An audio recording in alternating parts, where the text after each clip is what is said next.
జయ జగదంబే. మీలో మీరు వేసే ప్రశ్నలకి ఏవి చెప్పగలనో చెప్తాను తర్వాత. ఈవేళ ఒక విషయం చెప్పేసి తర్వాత మీరు చెప్పిన ప్రశ్నలోకి వస్తాను. మొట్టమొదటి మాత్రం ఆయన ఎవరో ఉన్నారు, కోలా, ఆయన మహేష్ కోలా ఏదో అనుకుంటా. ఆయన అన్నారు అసమయం కాదు ఆ సమయం అని. అసమయం అంటే నిన్న కిందటిసారి వీడియోలో 53వ వీడియో అనుకుంటాను అది. అసమయం అంటే సమయం కాని సమయం, ఇన్కరెక్ట్ టైం, ఇన్అప్రాప్రియేట్ టైం. ఏమండి, అంచేత ఆ సమయం కరెక్ట్. మనకి దేవతలు నాకు పిలుపు వచ్చే సందర్భంలో కొన్నిసార్లు అంతర్లోకాల్లోకి, కొన్నిసార్లు ఇక్కడే ఉన్న ఒక ప్రాంతానికి సంబంధించిన వేరే తలం,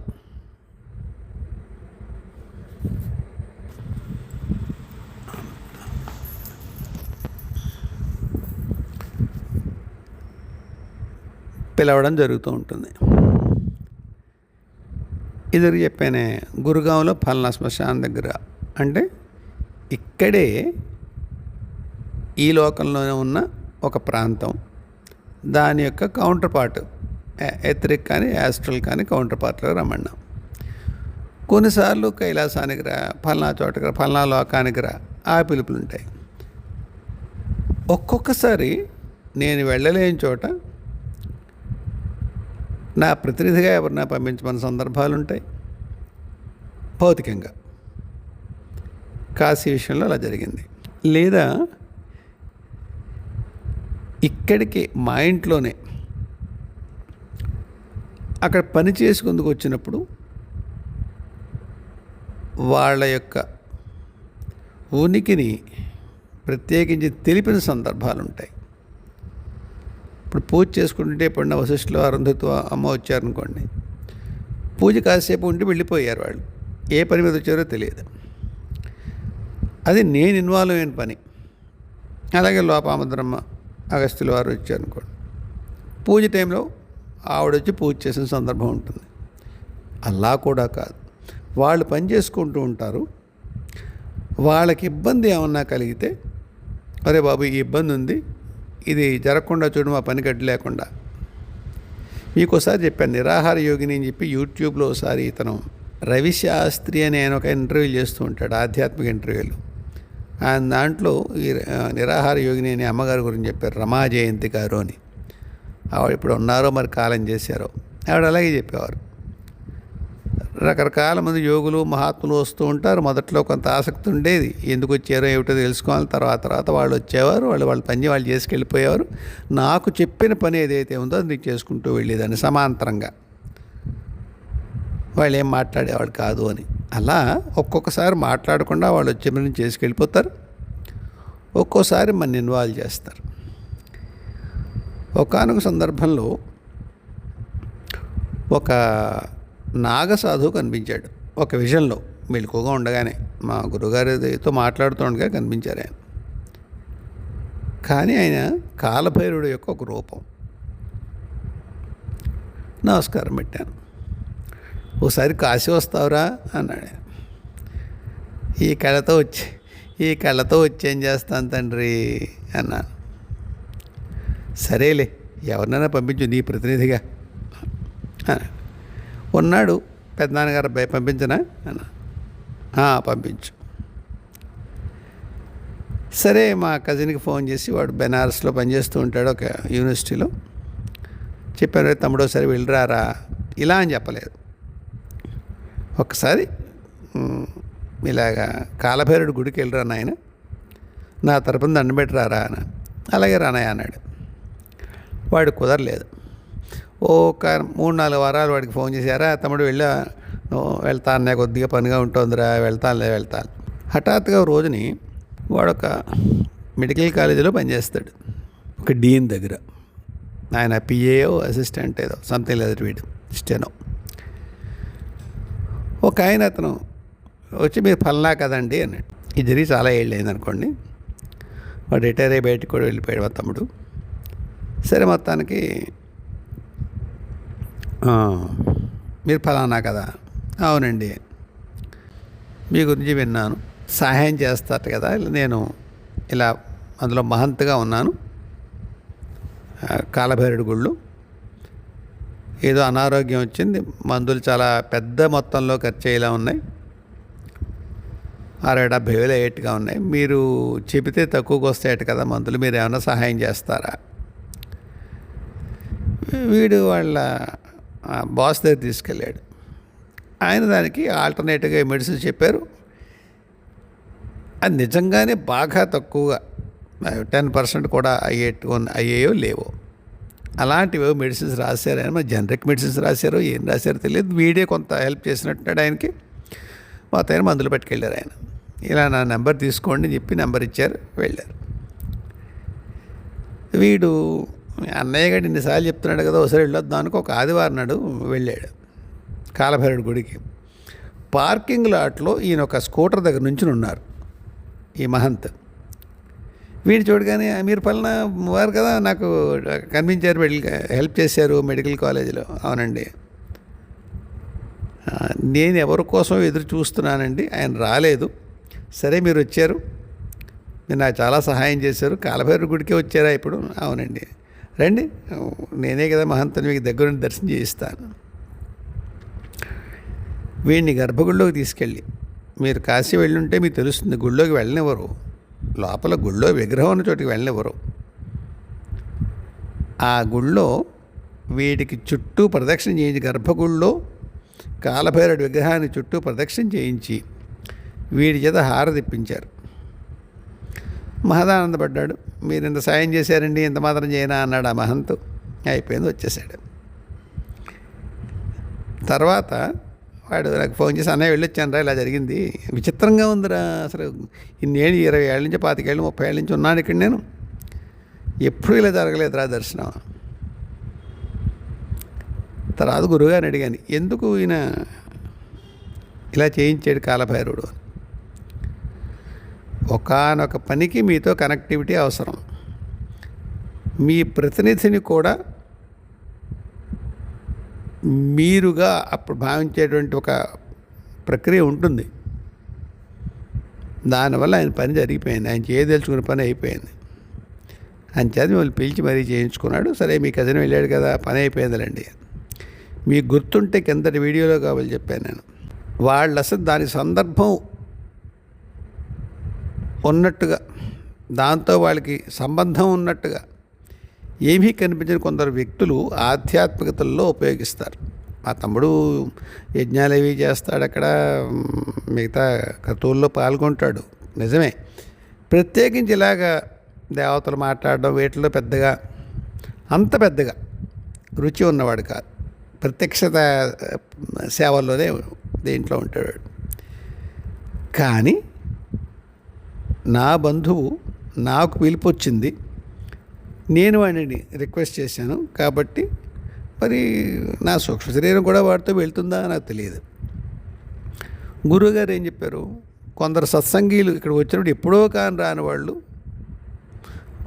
కొన్ని నెలలకు కాని రాని వాళ్ళు, లేదా పెద్దగా ఆసక్తిగా ఉన్నట్టుగా కనిపించిన వాళ్ళు, వాళ్ళ వల్ల ఉపయోగం ఏమిటి అంటే, వాళ్ళు తెలిసినా తెలియకపోయినా సరే వాళ్ళు involuntary carriers of divine information.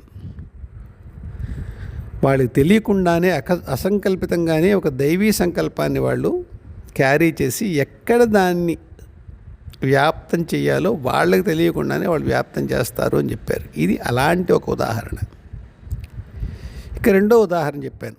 మా ఇంట్లో ఏదో పని మీద వచ్చి అక్కడ వాళ్ళకి ఏదో కొంత ఇబ్బంది ఏమైనా ఉంటే, అది చూడు నాన్న, ఆ ఇబ్బంది లేకుండా అని చెప్పిన సందర్భాలు ఒక 2 ఉన్నాయి. ఓసారి మధ్యాహ్నం వేళ సరిగ్గా 3 అవుతుంటే మా మేనల్డ్ ఫోన్ చేశాడు. "బగళాముఖమ్మ పూజ గదిలో ఉంది మావయ్య" అన్నాడు. "బాగుందిరా, నమస్కారం." అమ్మ వెంటనే తలిపేయమంది మావయ్య, వీలేదే నిన్ను అత్తని కూడా లోపలికి వెళ్ళొద్దంది, ఆవిడ చెప్పే వరకు తలుపు తీయొద్దంది, ఎవరిని ఇంటికి వస్తే కూడా వాళ్ళని బయట నుంచి దండ పెట్టుకోమని చెప్పు, ఎవరు అసలు పూజ గదిలోకి వెళ్ళరు, ఒకవేళ బాగా దగ్గర వాళ్ళు ఎవరన్నా ఉంటే వాళ్ళు వెళ్తారు. కొత్తగా ఎవరన్నా వస్తే పరిచయం అట్టే లేని వాడు ఊరికే కాఫీ దగ్గర వెళ్ళిపోవడమే. కానీ నేను ఇలా పూజలు చేస్తానో మరొకటనో వాళ్ళకి తెలిసే అవకాశం కూడా లేని వాళ్ళు పూజ గదికి ఏం వెళ్తారు? మనం ఎవరింటికైనా వెళ్తే అందరింట్లో పూజ గదికి వెళ్ళాం కదా. సరే ఎందుకు చెప్పిందో అమ్మ చెప్పి అలాగే రా. వాడు ఫోన్ పెట్టేసరికి ఇద్దరు భార్యాభర్తలు బాగా దగ్గర బంధువులు వచ్చారు. తీసాను, తలుపు కూర్చున్నారు. ఇప్పుడు కాదులే, ఒకసారి దండం పెట్టుకుని వస్తాను, ఈ వేళ బయట నుంచి దండం పెట్టుకోండి. వాళ్ళు అడగలేదు. వాళ్ళకి ఇలాంటి కొన్ని ఏవో ఉంటూ ఉంటాయి వీడి దగ్గర అనుకున్నారు. అక్కడే దండం పెట్టినారు. వాళ్ళు దాదాపు 2-3 గంటలు ఉన్నారు. సరిగ్గా వాళ్ళు ఒక 2 గంటల 3 గంటల తర్వాత వెళ్ళిపోయారు. వాళ్ళు ఇంకా వాళ్ళు సాగరంపి నా భార్య గేటు తాళం వేసి లోపలికి వచ్చింది. మళ్ళీ ఫోన్ వచ్చింది, ఇప్పుడు తలుపు తీయచ్చు అని చెప్పాను. ఇలా ఫలానా వాళ్ళు వచ్చారు రా, మా బంధువులు, ఇప్పుడే వెళ్ళారు వాళ్ళు అంటే వాడు నవ్వి చెప్పాడు. అమ్మ అంది, మావయ్య ఇప్పుడు జరుగుతున్న ప్రక్రియ వాళ్ళకి చాలా ఇబ్బంది కలిగిస్తుంది, చేత వాళ్ళు రావద్దన్నాను అని. వాళ్ళ కరుణ అలా ఉంటుంది. మనకి ఏమనిపిస్తుంది అంటే ఇంటికి వస్తే తలిపేసేయడేమిటి అని గొప్ప చివుక్కుమనొచ్చు. నిత్యం లోపలికి వెళ్ళి దండం పెట్టుకునే అలవాటు ఉన్న వాళ్ళకి గబుక్కుని కష్టం తోచచ్చు. కానీ అమ్మది ఎలా ఉంటుందంటే, పిల్లలు వచ్చారు, భక్తున్న వాళ్ళే, కానీ జరుగుతున్న ప్రక్రియ అందులో వచ్చేటువంటి శక్తి వీళ్ళకి ఇబ్బంది కలిగించేది ఉంటుంది, ఆపేస్తుంది. మరొకసారి ఏమైందంటే, రాత్రి 9:30, 10 ఆ టైం అవుతుంది. మేము 10:30, 11 గంటలకు పడుకుంటాం. మేము 9:30, 10 అవుతుంటే వాడు ఫోన్ చేశాడు. మాయ అర్జెంటుగా తలుపేసేమిది, పూజ గది తలుపు, ఏమని కూడా వెళ్ళొద్దు, లోపల రావద్దు. ఎవర్రా చెప్పాడు. పలానా అమ్మ వచ్చింది. ఇద్దరు గురుదేవతలే, ఇద్దరు అమ్మలు వచ్చారు. సరే తలుపేసేమని పెద్ద అని తీయొద్దని చెప్పు. సరే అన్న. ఒక్క 5 నిమిషాల మళ్ళీ ఫోన్ చేశాడు. మాయ బయట ఏమైనా గోలగా ఉందా అన్నాడు. పక్కని డీజే పెట్టుకున్నాడు రా, ఒక స్టేషనరీ షాప్ అతను ఉన్నాడు. ఈవేళ గణపతి నిమజ్జనం అని చేత సరదాగా డీజే పెట్టాడు. ఏదో డీజే మ్యూజిక్ ఏదో అంటారు కదా, ధమ్ ధమ్ ధమ్ అని వస్తుంది, అది పెట్టుకున్నాడు. చాలా పెద్దగా అనిపిస్తుంది. మాకే ఇబ్బంది పడి ఇంటిని ఆనుకుని ఉంటుంది ఆ అబ్బాయి షాప్, అందుకని మేమే తలుపులు వేసేసాను ఆయన లోపల రాకుండా. అమ్మందట, అంత పిచ్చి గోలు పెట్టుకున్నాడు రా ఎవడో, మా పళ్ళు తొడకట్లేదు, అందుకనే పెద్ద ఆయన తలిపేయమన్నాను. ఇలా అంది మావయ్య అమ్మ అన్నాడు. బాగుందిరా అంటే తర్వాత తాతగారిని అడిగి, ఏంటి వాళ్ళకి శబ్దం పెద్ద ఇబ్బంది ఉంటుంది, బాగా ఫిజికల్లోకి వచ్చారు నాన్న అన్నారు. అంటే సూక్ష్మలోకం కూడా కాకుండా శాంతం ఫిజికల్లోకి వచ్చారు. మనకు కనిపించలేదే, నాకంటే నా కళ్ళు ఇబ్బంది, నా భార్య కూడా కనిపించలేదు. అక్కర్లేదు కనుక కనిపించలేదు. నీకు ఎప్పుడు కనిపించినా నిష్కారణంగా కనిపించరు. పని లేకపోతే మాట్లాడరు, పని లేకపోతే దర్శనం ఇవ్వరు. ఒక్కోసారి ఆ పని గురించి మనకు తెలియక్కర్లేదు మనకి. అంచేత కనిపించారు, వచ్చారని తెలుసు, నమస్కరించుకుని ఊరుకోవడమే, అంతకంటే వివరాల్లోకి వెళ్ళక్కర్లేదు. నిజానికి సింధూజీ గారు చాలా ప్రశ్నలు వేస్తూ ఉంటారు. ఫలానా దర్శనమైంది, ఎందుకైంది అని. దానికి ఇదేనమ్మా సమాధానం. పట్టించుకోకండి, సంతోషం.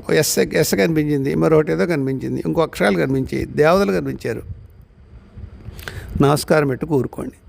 నిజంగా మీ వల్ల కాదగిన కార్యం ఏదైనా ఉంటే, మీరు చేయవలసిన పని ఉంటే ఊరికే కనిపించి వెళ్ళిపోరు, మీ చేత పని చేయించుకునే వెళ్తారు.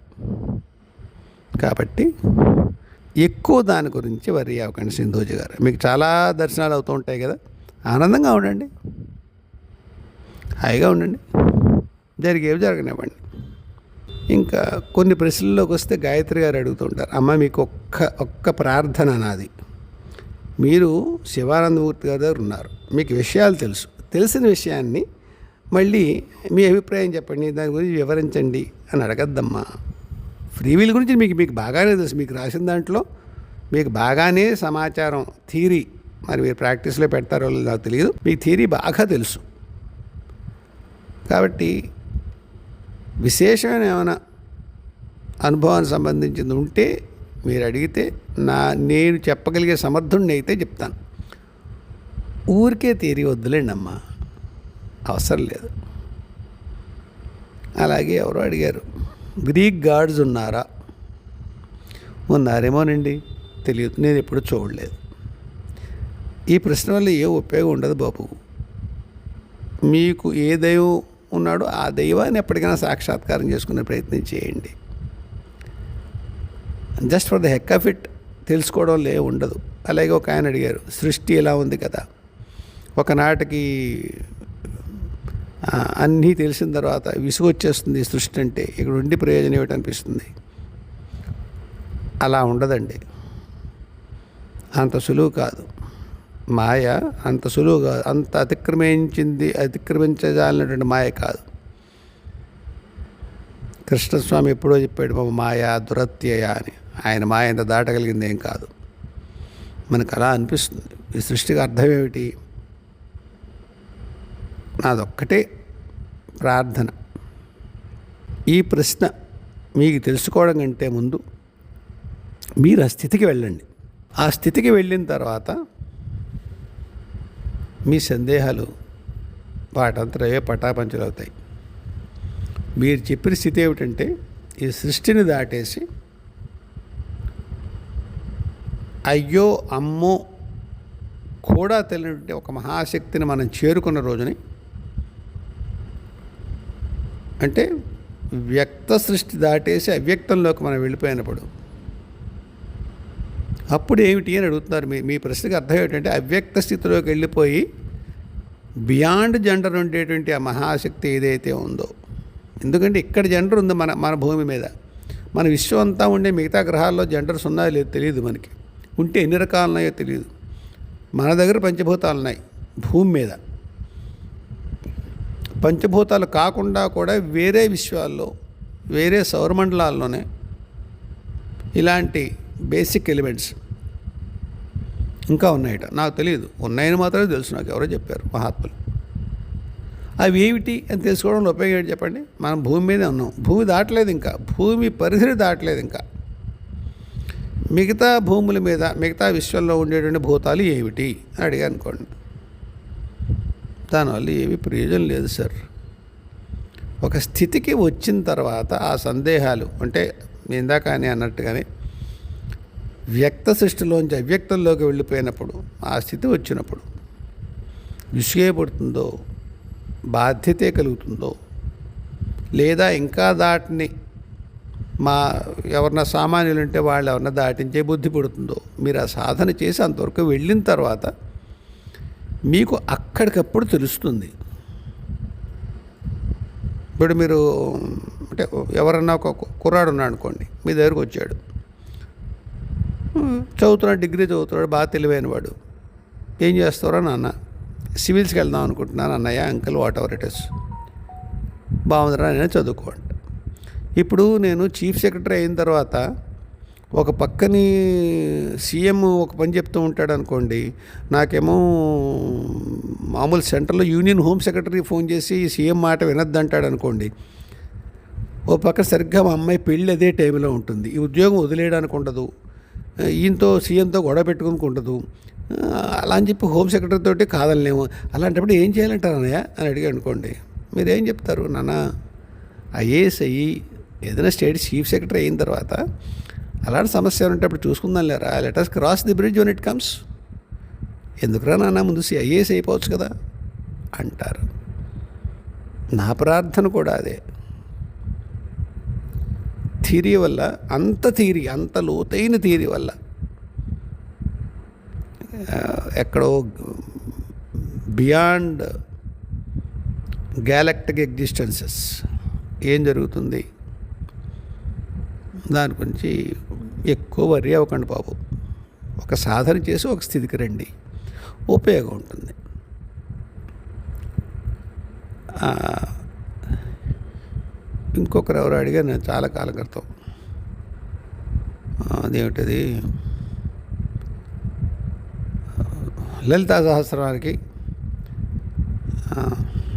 ఏమిటది శంకర్ల వారిది సౌందర్యలహరికి తేడా ఏమిటి? మీకే తెలుసా, ప్రశ్నలోనే ఉంది సమాధానం. నేనేం చెప్పాలి మీరు ఆశిస్తున్నారో నాకు అర్థం అవ్వలేదు. దానివల్ల ప్రయోజనం ఏమిటి, దీనివల్ల ప్రయోజనం అన్నా, ఎవరు రాశారన్నా, రెండింటి యొక్క గమ్యం ఏమిటన్నా, వాట్ల స్ట్రక్చర్, ఛందస్సు దాంట్లో ఏమిటి, దీంట్లో ఇది ఏమిటి, ఆ ప్రశ్నకి నాకు అర్థం అవ్వలేదు. అంటే మీకు ఏం తెలుసుకోవాలనుకుంటున్నారు?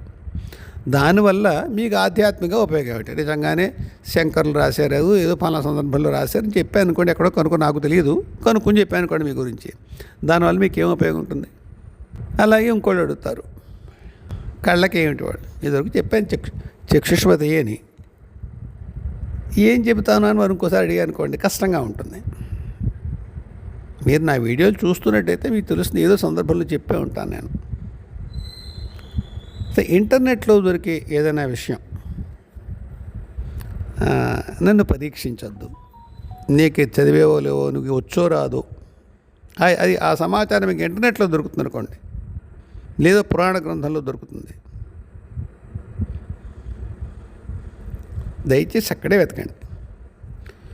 ఒక సందర్భం, ఒక సంఘటన మీకు ఏదో జరిగింది, మీకు దాంట్లో ఏదో అర్థం అవ్వలేదు, నాకు స్ఫురిస్తే చెప్పగలను, స్ఫురించకపోతే నేను కూడా చెప్పలేను.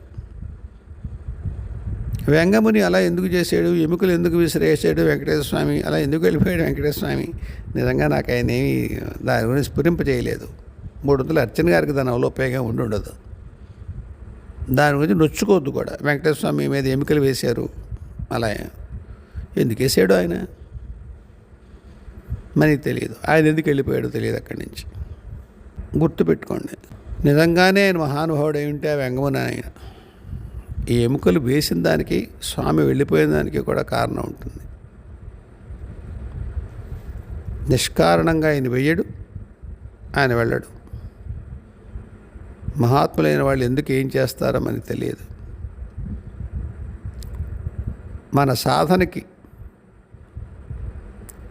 దగ్గరలో అతీతంగా ఉన్నటువంటి విషయాలు నమస్కారం పెట్టి ఊరుకోవడమే. అవి మనకు తెలియాలి.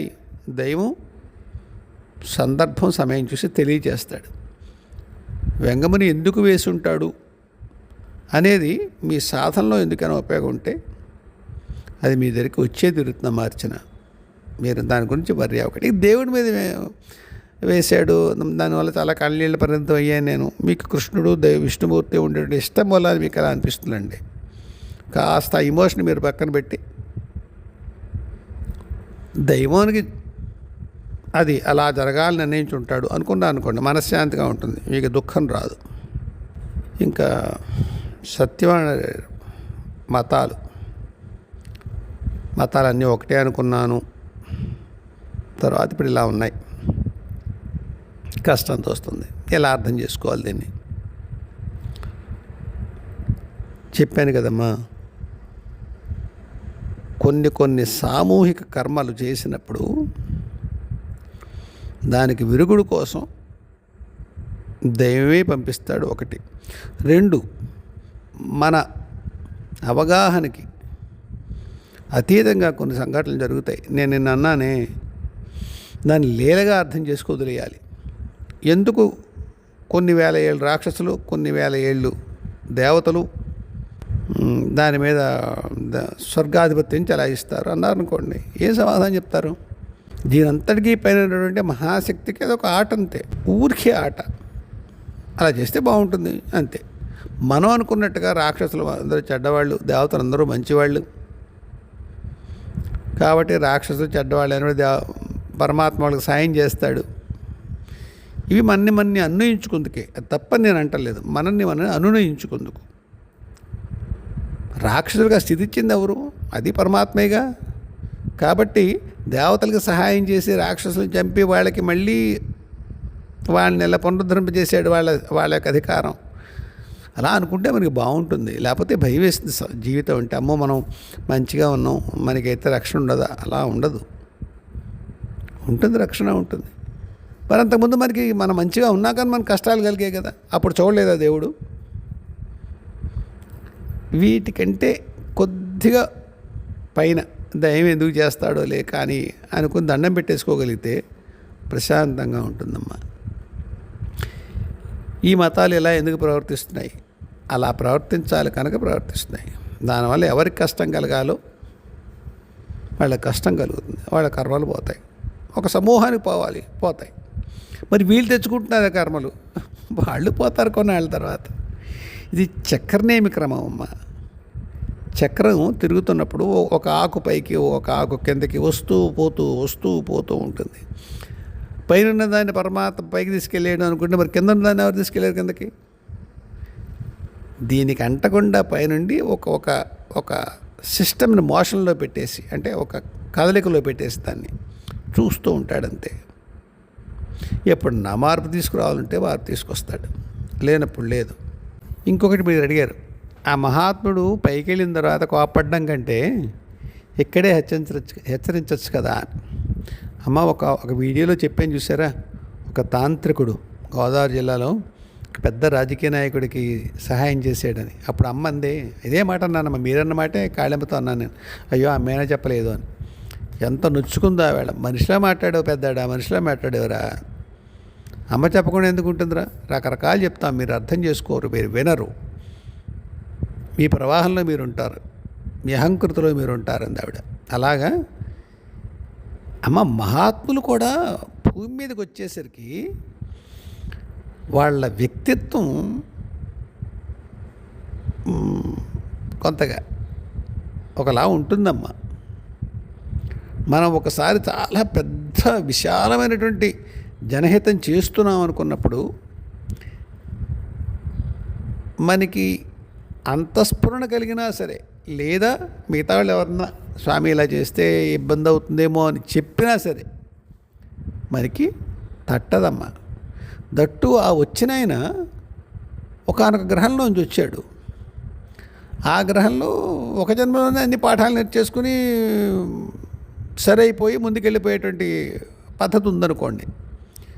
అంటే వాళ్ళ ఆయుష్లు ఎంత ఉంటాయో ఏమిటో, మనకి 100 ఏళ్ళు మ్యాక్సిమం మనకి, వాళ్ళకి ఇంకా బాగా కొంత 100 ఏళ్ళు ఉన్నాయి అనుకో అమ్మ. అప్పుడు 1 లక్షణానికి ఎక్కువ జన్మలు అక్కర్లేదు. అప్పటికప్పుడే ఆ లక్షణంలో ఉన్న మంచినో చెడునో తెలుసుకుని అవగాహన చేసుకుని బుద్ధిని సమన్వయపరుచుకుని ముందుకెళ్ళిపోతాడు అనుకో సాధకుడు.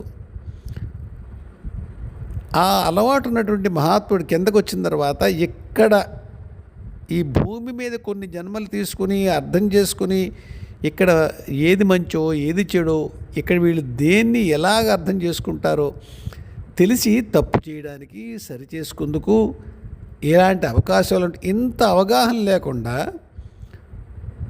ఒకేసారి వచ్చి సాయం చేసి వెనక్కి వెళ్ళిపోదాం అనుకున్నాడు అనుకో అమ్మ. ఆయన చేస్తున్నది ఇక్కడ సరికాదని కూడా తెలియదు. ఇంకోటి ఏమిటి, ఆయన చేసింది తప్పు కాదు, చేసిన ప్రదేశం తప్పు, సందర్భం తప్పు, సమయం తప్పు. కాబట్టి హెచ్చరిక ఒకటి ఇస్తారు, ఇవ్వకుండా ఏనాడు ఉండరు. అది అందుకునే స్థితి ఉండదు. ఎందుకని, మనం ఈసరికే సరిగా చేస్తున్నాం అనుకున్నప్పుడు మనకి తట్టదమ్మా. మనం చేసే తప్పు మనకి తట్టదు. నేను ఫైనాన్స్ దీంట్లో ఉన్నాను. 86 టైంలో ఒక ఫ్యాక్టరీలో పనిచేస్తూ ఉండేవాడు. మొట్టమొదటి ఉద్యోగం నాకు అది. మీకు ఎంత చెప్పగలనో తెలియదు. అప్పట్లో మాన్యువల్గా చేసేవాళ్ళం అకౌంట్స్. సరే, ట్రయల్ బ్యాలెన్స్ వేసాం మాన్యువల్గా, తప్పు వస్తుంది, టాలీ అవ్వట్లేదు. కొట్టుకున్నాను, నేనే అన్ని టిక్కులు పెట్టుకున్నాను, అవ్వలేదు. అక్కడ కన్వేయన్స్ అనేటువంటి ఒక అకౌంట్ ఉంది. దాన్ని ఇంకొక అకౌంట్ని కలిపాను, ట్రావెలింగ్ ఏదో చిన్నది అనుకుందాం. ఉదాహరణ చెప్తున్నా, అవి అంకిల్ చెప్పట్లేదు మీకు నేను. కన్వేయన్స్ హెడ్లో ఒక కన్వేయన్స్, లోకల్ కన్వేయన్స్ 4 రూపాయలు, ట్రావెలింగ్ 3 రూపాయలు. ఒక దాని కింద వేసి 2 కలిపేసి 7 రూపాయలు వేసేసి దాన్ని ట్రయల్ బ్యాలెన్స్లో వేయాలి. నేను ఎలా వేసాను తెలుసామా? నమ్మండి, 43 వేసాను. 4 కన్వేయన్స్, లోకల్ కన్వేయన్స్, ట్రావెల్ 3 రూపాయలు, 2 కలిపేసి కింద 43 వేసాను. ఎలా అమ్మా సరిపోతుంది ట్రయల్ బ్యాలెన్స్? 36 రూపాయలు డిఫరెన్స్ వస్తుంది. ఎప్పుడు కూడా అంకెలు ఇలా ట్రాన్స్పోజ్ చేసుకుంటే 9 వాటికి సాధారణంగా అలా వచ్చే అవకాశం ఉంటుంది, రాస్తారు కామర్స్ మొదటి పాఠాల్లో. నేను 3 సార్లు లెక్కెట్టుకున్నాను, అంతా బాగానే ఉంది. సరే మా క్యాషియర్ని అడిగాను, సుబ్బుకు చూడరా ఇది అని. చూశాడు. అన్నీ అయిపోయిన తర్వాత, మా నీ లెక్కల అమోఘం మామ అన్నాడు. దబ్బకుండా విషయం చెప్పరా. రాత్రి 9 అవుతుంది, నేను 5:30కి వెళ్ళిపోయే వ్యక్తిని.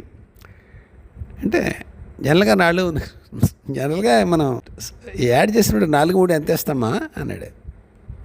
బాగా కాలుతోంది, 9 అవుతుంది. నోరు మూసుకోరా, 7 అవుతుందిరా, ఇప్పుడు 9 అవుతుందిరా. లేదులే అన్న, 43 అవుతుందేమో అనుకుని అన్నాడు. టక్కని ఒరే ట్రావెల్లోనా అన్నాను. నీ అబ్బా 4-3 ఏంట్రా, 1వ తరగతి చదివి కొడుకు కూడా వేయడానికి అన్నాడు. 3 సార్లు చూశాను నేను అది. అసలు 4-3 ఎలా అవుతుంది? In what world? పొద్దున్నుంచి కొట్టుకుంటున్నాను, 36 రూపాయలు దొరకలేదు నాకు. వాడు చూడగానే, మరి వాడు తెలివైన వాడు, నేను ఎదవనేనా? నేను చేసాను తప్పు, నాకు దొరకదు. ఎంత చిన్న తప్పైనా నేను చేసింది నాకు తప్పుగా అనిపించదు. అది చూడను, అది 4-3 కాకపోతే ఇంకేమవుతుంది అనుకుంటా, అంతే. 7 అనే ఆలోచన కూడా రాదు, వేసేసాం కదా 43. ఎంతటి వాళ్ళకైనా ఒక్కసారి భ్రమించిన తర్వాత అలా ఉంటుంది తల్లి. అంచేత అలాగే ఉంటుంది. ఇందాక గాయత్రి గారితో మాట అన్నాను నేను, అమ్మ మీకు ఈసరిగే ఇవన్నీ శివానందమూర్తి గారు చెప్పినవి అని. ఇంజని మహాత్ములు అందరూ ఈ టాపిక్లు టచ్ చేస్తారు. మీరు అన్నారు చూడండి,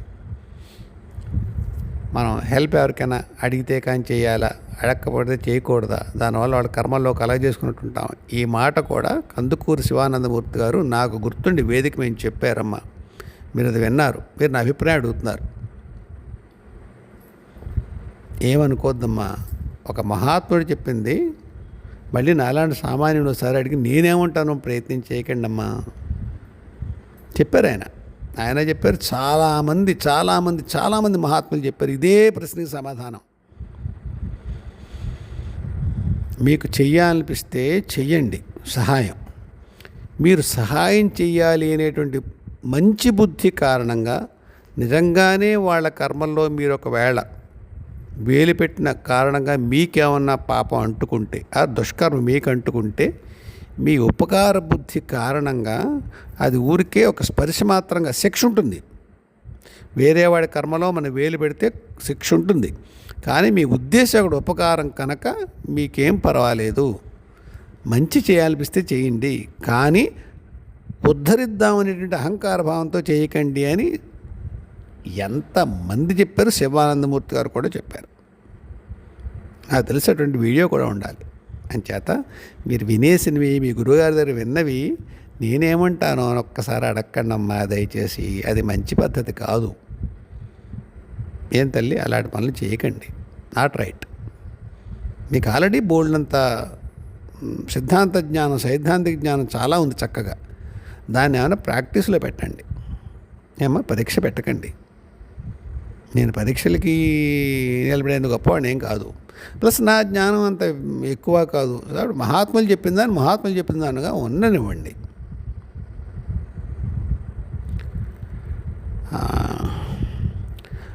మహావతార బావ గురించి కుమార్ గారు కావాలన్నారు. అమ్మ చాలామంది అంటున్నారు తల్లి ఆ మాట ఈ మధ్యకాలంలో. చాలామంది అంటారు మహావతార బాబాని చూసాం, ఆయన అక్కడ కనిపించాడు, ఇక్కడ కనిపించాడు, తర్వాత మమ్మల్ని ఆయనే గైడ్ చేశాడు. లహరి మహాశయ దగ్గర మొదలైందమ్మా అది. ఆయన ప్రత్యక్షం అవడం ఇది మనకి ఎరుగున రికార్డ్స్లో. తర్వాత చాలామందికి ఆయన అంటే మన యోగానంద గారు పుస్తకంలోనే ఉంది దాని రెఫరెన్సు. తర్వాత నిజంగానే చాలామందికి ఆయన కనిపించారమ్మా. నాకు తెలిసిన ఒక సద్గురు శిష్యురాలకి ఆయన కనిపించి నా దగ్గర రా తల్లి, ఇలా మాట్లాడాలి నీతో మాట్లాడి గైడ్ చేసే సందర్భం ఉంది. నిజంగానే మహాతార్ బాబా కాదు. ఒక్కొక్కసారి ఏమవుతుందమ్మా, మనం ఒక పెద్ద దేవతను ఆరాధించామనుకోండి, చాలాసార్లు ఏమవుతుందంటే ఆ దేవి లేదా ఆ దైవం మామూలు జగత్తులోకి రావడానికి వాళ్ళ కళల్ని బాగా తగ్గించుకుని రావాల్సి ఉంటుందట. అలాంటప్పుడు ఏం చేస్తారంటే వాళ్ళ పరివార దేవతల్ని, అందులో వాళ్ళు ఏ స్థితిలో ఉన్నారో, ఏ చైతన్య భూమికలు ఉన్నారో అక్కడ వాళ్ళని కాదు, వాళ్ళకి వేరు దేహాలు ఉంటాయి. ఒక్కొక్క చైతన్య భూమికి కూడా వాళ్ళకి ఒక దేహం ఉంటుంది. మహాత్ములకి ఉంటుంది, దేవీ దేవతలకి ఉంటుంది. ఈ కాస్త లోవర్ చైతన్య స్థాయిలో ఉండేటువంటి పరివార దేవతలు ఎవరో ఒకళ్ళు వాళ్ళ రూపంగా మనకి ప్రత్యక్షం అవడం ఉంటుందిట. హఠాత్తుగా ఎవరు భక్తుడి ఇంట్లో పెళ్ళి ఏదో సమస్య ఉంది, హఠాత్తుగా స్వామి వస్తాడు, కనిపిస్తాడు కల్లో, నాన్న ఇలా చేయరా అంటాడు. లేదా కొండ ప్రత్యక్షం ఇలా చేయరా బాబు అంటాడు, ఏదో సహాయం చేస్తాడు. ఆ మూల చైతన్యపు మూర్తి వచ్చి చేస్తాడు అని అన్నప్పుడు అనుకోవద్దమ్మా. వాళ్ళ పరివార దేవతలు వాళ్ళని ఆరాధించి ఒక స్థాయిని పొందినటువంటి మహాయోగులు, యోగులు ఎవరో ఒకరికి చెప్పచ్చు, అరే నన్ను ఒక్కసారి వెళ్ళి పలానా ఈ సమస్య ఏదో చూసి పెట్టరా అంటే వాళ్ళు వచ్చి మీకు వాళ్ళ రూపంలో, మీకు ఆ రూపంలో ఆ దైవమే, మీ ఉపాస్య దైవమే వచ్చినట్టుగా మీకు అనిపిస్తుంది. కానీ మూల చైతన్యం వచ్చి మొత్తాన్ని విశ్వాన్ని నడిపించగలిగిన మూల చైతన్యం మనకి గబుక్కుని ఓ పెళ్ళిలో సాయం చేయడము, రైలు టికెట్ పోతే గబుక్కుని టీటీ ఎవరో వచ్చి సాయం చేయడము, దానికి మూల చైతన్యం రాదమ్మా. అలాగే మహావతార్ బాబా అంటే ఆయనే వస్తారు అనుకోక్కర్లేదు. నేను చూశాను ఏదో ఫలానా ఏదో ఒక విషయంలో ఆయన్ని చూశాను, ఆయన ఇంకొక రూపాన్ని ఏదో చూశాను, లేకపోతే ఆయన పరివారంలో వాళ్ళు ఎవరినో చూశాను, నా వరకు మహావతార్ బాబా అనే చెప్తారు. నాకు అదే ఆనందం, అదే స్ఫూర్తి. కాబట్టి దాని గురించి పెద్దగా ఇబ్బంది పడక్కర్లేదమ్మా. ఒకవేళ ఎవరన్నా నిజంగానే అబద్ధం చెప్పారు, అది వాళ్ళకే ఉంటుందిలే తల్లి, దాని గురించి మరింత వరి ఇదే ఉంది ఏమ్మా. సరే, ఈవేళ ఇంకా ఎంతసేపు చెప్పలేదు, కొద్దిగా ఎక్కువసేపు పడుతుందేమో అనుకున్నాను. జ్యోతి గారు అడిగారు, ఆర్టిఫిషియల్ ఇంటెలిజెన్స్ ఇప్పుడు అంతా దాని గురించే చర్చ కదా, దానివల్ల మన సమాజం మీద ఏం ప్రభావం పడుతుంది అని. నిజానికి ఇది మన చర్చల్లో దాని గురించి అక్కర్లేదు. దానివల్ల మనం అంటే ఆధ్యాత్మికంగా దానికి పెద్ద ప్రభావం ఏమి ఉండదు, సాధకులకి దానివల్ల ఏం పెద్ద ఇబ్బంది ఏమి ఉండదు. కానీ అమ్మ అడిగింది కాబట్టి ఎందుకో చెప్పాలనిపిస్తుందని చెప్తున్నాను అంతే. ఎప్పుడూ ఒకటే గుర్తు మీకు, మీ గురువు, మీ ఇష్టదైవం, మీరు వేసిన ప్రశ్నకి దానికి మీకు సమాధానం కావాలి అని వాళ్ళకి అనిపిస్తే అది అప్రధానమా ప్రధానమా అది వాళ్ళు నిర్ణయిస్తారు. నాకు స్ఫురింపచేస్తే నేను చెప్తాను, లేకపోతే సమాధానం చెప్పగలిగేంత సమర్థత అన్ని విషయాల్లో నాకు ఉండదు, లేదు. అందువల్ల ఎవరికైనా నేను సమాధానం చెప్పకపోతే నాకు స్ఫురించలేదనే అర్థం చేసుకోండి. నా సమర్థత ఉండి తెలిసి చెప్పకుండా ఏముండదు. అది ఎంత చిన్న ప్రశ్న అయినా సందర్భము ప్రయోజనం ఉన్నా లేకపోయినా మీకు అది రావాల్సిన సమాచారం నా ద్వారా రావాలంటే వస్తుంది, లేదు రాదు. సరే, ఈవిడ అడిగిన ప్రశ్న ఏమిటంటే ఏఐ గురించి కదా. మా ఒకటి అర్థం చేసుకోండి, మనం చేయకుండా ఇంకొకళ్ళు చేత చేయించే ఏ పనైనా ఆర్టిఫిషియల్ ఇంటెలిజెన్సే. అది ఈనాడేమ్మా, యుగాలుగా ఉంది ఆర్టిఫిషియల్ ఇంటెలిజెన్స్. ఒక సిద్ధులు పొంది ఎవరినో ఒక ఆయన గాలిలో తేలేడనుకోమ్మా, నడవక్క లేకుండా ఆయన వెళ్ళిపోతున్నాడా? ఆర్టిఫిషియల్ ఇంటెలిజెన్సేగా. ఆయన చేసే పని ఇంకోటి ఎవరో చేయిస్తున్నారు ఆయనకి. వంట ఉండాలి, ఎవరో వచ్చి ఒక భూతమో పిశాచమో లేకపోతే ఒక దేవతాగంలో ఒక దేవత వచ్చి వంట వండేస్తుంది అనుకోండి, ఆర్టిఫిషియల్ ఇంటెలిజెన్సే. ఇంకా దిక్కుమాలి ఆర్టిఫిషియల్ ఇంటెలిజెన్స్. మీరు పని చేయాలి, మీరు చేయరు, మీ ఆడపడి చేతితో లేకపోతే మీ అత్తగారి చేత ఏం చేస్తారు, మీరు చేయాల్సిన పని. అది ఆర్టిఫిషియల్ ఇంటెలిజెన్స్. ఒక మంచి మాటలు చెప్తారు ఇచ్చాను, అత్తయ్య నాకు చేయి కాలిపోయింది మీరు చేయండి. వెటకారంగా అంటలేదమ్మా నేను. ఏనాడు ఈవేళ ఊరికే అది దాని యొక్క హైప్ అమ్మ, దాని గురించి మాట్లాడుకుంటే బాగుంటుంది. మీకు గుర్తుందా అమ్మ, ఒక 20 ఏళ్ల క్రితం చైనా వాళ్ళు ఎవరో క్లోన్ తయారు చేశారని చెప్పుకున్నారు. క్లోనింగ్లో బాగా ఎక్కువ గొర్రె పిల్లలు తయారు చేశారు. మరి క్లోనింగ్ గురించి ఆ రోజుల్లో విపరీతమైనటువంటి చర్చలు. ప్రధానమంత్రి క్లోన్ చేసేస్తారేమో, లేకపోతే దేశ నాయకులు క్లోన్ చేసేస్తారేమో, దొంగలు డాన్స్ వీళ్ళందరూ క్లోనింగ్ చేసేసుకుని వాళ్ళు 2-3 చోట్ల దొంగతనాలు చేసేస్తారేమో. అని జరిగిందమ్మా. సృష్టి has its own way of balancing things. దానివల్ల ఒక విపత్తు రావాలి, అప్పుడు జరగనిస్తారు. ఈ అంతవరకు ఎందుకమ్మా. తిరస్కరణ అని ఒక విద్య ఉంది, దాంట్లో ఏమిటంటే మాయమైపోతాం మనం. మరి వినోదం సినిమాలో చూపిస్తాడు, ఒకడెవడో మాయమైపోయి అనుకుంటాడు, వాడు మాయం అవడు, ఏదో గోల అవుతుంది. మాయం అయ్యి ఉంటాయి, వాడు మాయం ఉంటాడు, మిగతా వాళ్ళకి కనిపించడం, వాడికి లోకం కనిపిస్తూ ఉంటుంది. దానికి ఏదో చెప్పారు థియరీ, కలర్స్ అన్నీ కూడా దాంట్లో పాస్ అయిపోతాయి ఆగకుండా, రెసిస్టెన్స్ చేంజ్ లేకుండా, అని చేత ట్రాన్స్పరెంట్గా అయిపోతుంది అని చేత. ఈ సిద్ధాంతం మీద చైనా వాడు ఏదో కనిపెట్టాడు. ఇంకేం లేదు, కొమ్ములిపోతే మొత్తం అన్ని యుద్ధాలు గెలిచేస్తాడు, అసలు అతను అందరి సీక్రెట్స్ తెలుసుకుంటాడు అన్నారు. ఏమైనా జరిగిందా అమ్మ? నిజంగా తిరస్కరణ యుద్ధి సాధించిన వాళ్ళు ఎంతమంది లేరు పూర్వం? వాళ్ళందరూ వాళ్ళ మహారాజులకు ఉపయోగించి వాళ్ళ దేశంలో మిగతా పక్క దేశాల యొక్క రహస్యాలు చెప్పేసి వాళ్ళని దేశాలను కాపాడిన సందర్భం మీరు ఎప్పుడైనా విన్నారా? ఇంతమంది యోగులకి తిరస్కరణ విద్య వచ్చి ఉంటుంది కదా. అంతవరకు ఎందుకమ్మా ఇలా కూర్చుని చేతబడులు చేసి మనుషుల్ని మొత్తం వంశాలు నిర్వంశం చేసిన వాళ్ళు ఉంటారు కదా. ఎక్కడన్నా ఒక బహు ప్రమాదకరమైన దేశద్రోహం చేసే రాజకీయ నాయకుడికి రొంపైనా పడ్డం చూశారమ్మా. సర్వైకల్ క్యాన్సర్ వచ్చి కూడా దేశద్రోహమే ఊపిరిగా ఒక వ్యక్తి బతుకున్నారు. దేశద్రోహం, భారతదేశాన్ని సర్వనాశనం చేయడం ఒక్కటే కంకణం. ఆ వ్యక్తి సర్వైకల్ క్యాన్సర్, కొన్ని సంవత్సరాలుగా బతుకున్నారు, దేశాన్ని హింస పెడుతూనే ఉన్నారు. ఎవరు ఆపగలిగారు? అంచేతమ్మా కంగారు పడకండి, దాని గురించి వస్తాయి పోతాయి ఇలాంటి వేవ్స్. ఎంతవరకు ఎందుకమ్మా, 20-25 ఏళ్ల క్రితం బ్యాంక్స్ కంప్యూటరైజ్ చేసినప్పుడు ఎంతంత గొల్ల పెట్టారు, ఉద్యోగాలు పోతాయని. పోయాయా? ఆటోలు వచ్చినప్పుడు రిక్షా వాళ్ళందరూ విశాఖపట్నంలో గొడవ పెట్టని నాకు గుర్తుంది.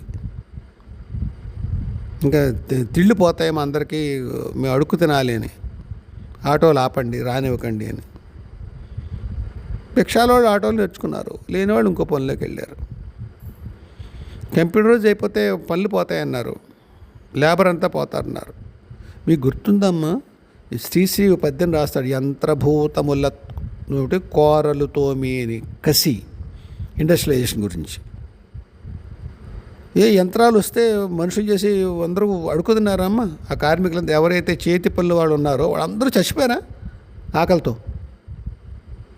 ఏమీ జరగదమ్మా సృష్టిలో. సృష్టికి విపరీతమైన అడాప్టబిలిటీ. సృష్టి అంటేనే అడాప్టబిలిటీ అమ్మా. బ్యాంకుల్లో క్లర్క్ మధ్యాహ్నం 2 గంటలకు సినిమాకి వెళ్ళిపోయేవాడు, ఆఫీసరు బ్యాలెన్స్ లెడ్జర్లు అన్నీ వేసుకుంటూ ఉండేవాడు చేత్తో, రాత్రి 7, 8. ఒక్కసారి కంప్యూటర్ చెప్తే అందరూ వెళ్ళిపోవచ్చు 2 గంటలకు అనుకున్నారు. ఈవేళ స్టేట్ బ్యాంక్ లాంటి గవర్నమెంట్ బ్యాంకులు, పబ్లిక్ సెక్టర్ బ్యాంకులో కూడా రాత్రి 9 అయినా 10 అయినా ఆఫీసర్లు క్లర్క్లు అందరూ పనిచేసుకుంటూనే ఉంటారు. మొత్తం నెట్వర్కింగ్ అయిపోయి కూడా ఏఈ వచ్చినప్పుడు, దాని అప్లికేషన్స్ వచ్చినప్పుడు మొదట్లో ఇబ్బందులు ఉంటాయి. రిప్లేస్ చేసినట్టుగా కనిపిస్తుంది. మీరు అనొచ్చు, మీరు నాకు డేటా ఇవ్వచ్చు, మైక్రోసాఫ్ట్ ఎంతమంది చేసింది, ఇంకోళ్ళు ఎవరో కాగ్నిజెంట్ ఎంతమంది చేసింది అని చేత ఇది కరెక్టే నాన్నగారు, ఇది ఇలాగే జరుగుతుంది, మీరు ఊరికే అలా తేలిగ్గా చెప్పారు కాదు. వాళ్ళందరూ ఎక్కడికి పోరమ్మా, అడుగుతున్నారు. కొంతకాలం తాత్కాలికంగా ఇబ్బంది పడతారు. మైక్రోసాఫ్ట్ జీతంతో ఒక 3 కోట్లు విల్లా ఒక అపార్ట్మెంట్ కొనేసుకుంటే హఠాత్తుగా లే ఆఫ్ చేస్తే ఇబ్బంది అవుతుంది. మెలకువగా ఉంటే అవదల.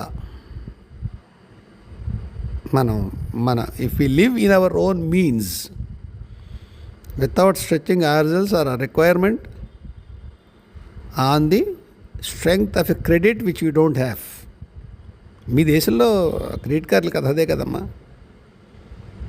కాబట్టి మనుషులు వాళ్ళ సహజ స్థితిలో వాళ్ళు ఉండగలిగితే ఇలాంటి ఉపద్రవాలు వచ్చిపోతాయమ్మా. మీరు అనొచ్చు మరి అలా పోవటం లేదు కదా, బోళ్ళ మంది ఇబ్బంది తాత్కాలికం అని చెప్తున్నాను నేను. అంచేత ఏ గురించి భయపడకండి. People will adapt.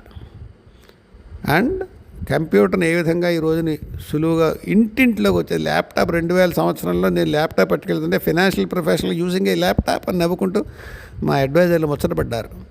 ఈవేళ ల్యాప్టాప్ అనేది ఒక చీఫ్ ఆఫ్ ఫైనాన్స్గా ఉండక్కర్లేదు. ఇంట్లో ప్రతి పిల్లలు చదువుకునే పిల్లలు కూడా ల్యాప్టాప్ చేస్తున్నారు. అంచేత అన్నీ అడాప్టబిలిటీ అమ్మ, సృష్టి అడాప్టబిలిటీ.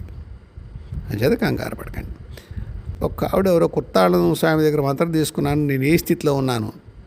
ఆ స్వామి మహాసమర్థుడమ్మా, మహాసమర్థుడు. అండ్ నాకు తెలిసి రీచబుల్ కూడా, అప్రోచబుల్ అయిన. నేనే కలిసిన ఆయన 2014లో శిష్యుడిని కాపోయినా. ఒకసారి కళ్ళు మూసుకుని చూసి, ఇంకా ఇక్కడ ఉన్నారే సంసారంలో, ఏ శ్రీశైలము లేకపోతే హిమాలయాలకు వెళ్ళి దీర్ఘమైన తపస్సు చేయాలి మీరు. లేదో పని చేయండి, మా కొత్తాళ్ళ పీఠానికి వచ్చేయండి, మీకు అన్ని ఏర్పాట్లు చూస్తాను. నేను మొదటి పరిచయం మీరే చెప్పని చేస్తాను స్వామి, చేయండి. సరే, అప్పుడు తర్వాత చేశాను. నా సాధన ఏదో ఒక కొలిక్కి వచ్చింది, అది వేరే విషయం. కానీ మీరు కుర్తాళ స్వామి లాంటి స్వామి దగ్గర మంత్రం తీసుకుని మళ్ళీ నన్ను ఏ స్థితిలో ఉన్నానో అడగక్కలేదు తల్లి. మంచి సాధనలో ఉంటే స్వామి మీకు స్వప్నదర్శనం ఇచ్చి మీకు చెప్తారే, అమలు ఇక్కడ ఉన్నావు నువ్వు అని.